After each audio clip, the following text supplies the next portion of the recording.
Okay, so what we're going to talk through right now is the steps for solving this with hand calculations. Okay. So when we look at each of these, if we can identify where the vertex is, which we can for both of these, and if we label that vertex, so here I have a -4 and a +3, the only piece of information I'm missing from the equation of this graph is the what?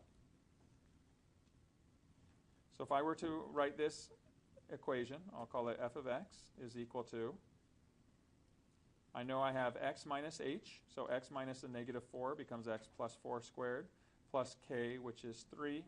The only thing I'm missing is my a value, right? My leading coefficient. So when we're solving for, or finding the equation of a line, or of a parabola that's provided for us, the way that we're going to do it is we need to solve for a. And the way that we're going to solve for a is using the following steps.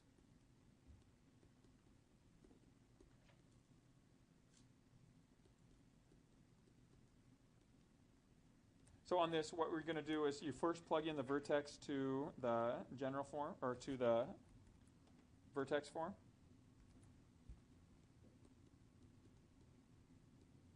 Okay, so that's where my 4 and my 3 came out.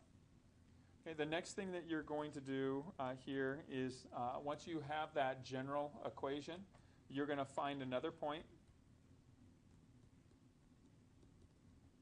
on your graph, and you're going to plug that into your x and f of x of this equation.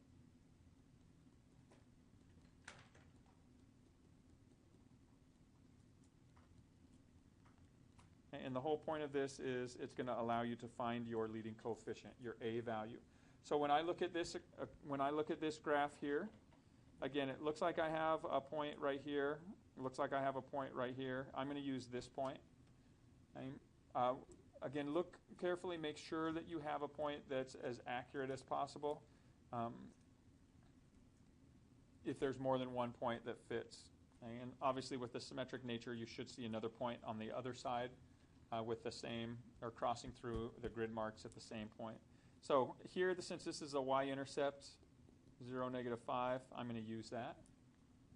So my second step is I'm going to plug in my -5 here for f of x. My a is unknown at this point. I'm going to plug in a 0 for my x. And then I'm going to solve the resulting equation. So I'm going to subtract 3 from both sides. I get -8 is equal to a times 4 squared, which is 16. Divide by 16 to isolate my a completely. And I get a is equal to -1/2.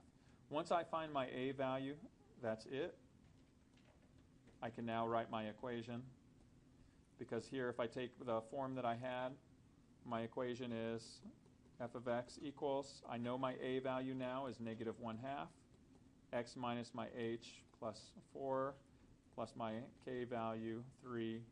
So I get my solution.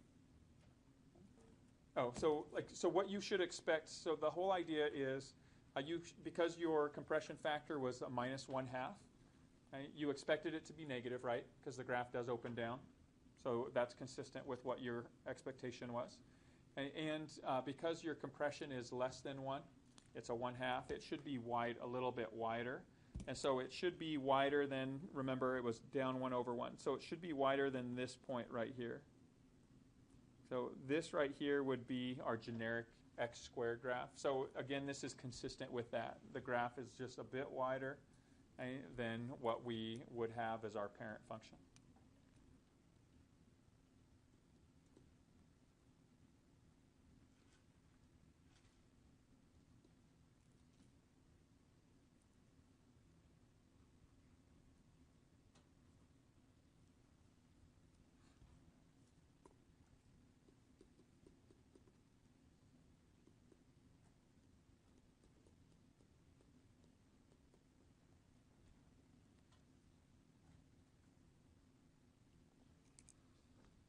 So I know this portion of my equation just by finding or locating the vertex. So all I need to do is find what my a value is, my leading coefficient. Once I find that, I can then plug in and solve.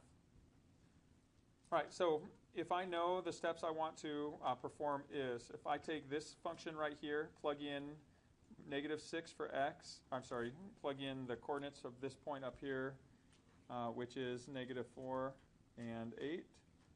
If I plug in those coordinates for my x and y, I can take my calculation, use the solve feature, and I'm going to solve that whole thing. My y value is 8 equals, I don't know what my leading coefficient is. I'm going to go ahead and call it a here. So a times, and then I take my x coordinate here, -4 plus 6, and I square that value and then subtract 2, and I want to solve for a.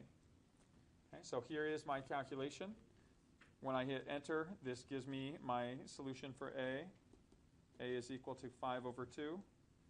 I simply write that here. And I can check and see. There's two things about this a value that I can check on my graph. First is, does it open up? Okay, the graph opens up, so I expect my a value to be a positive number, which that checks. And then the other thing is it greater than 1 or less than 1? Since it's greater than 1, that means my compression is such that it should be a more narrow or skinny graph. And if I look at what my generic parent function went up 1/1, so it would have passed through this point. So you can see that the graph of my actual graph given is inside of or narrower than what my parent function is expected to be. And so again, it's consistent with what I was expecting, a number greater than 1.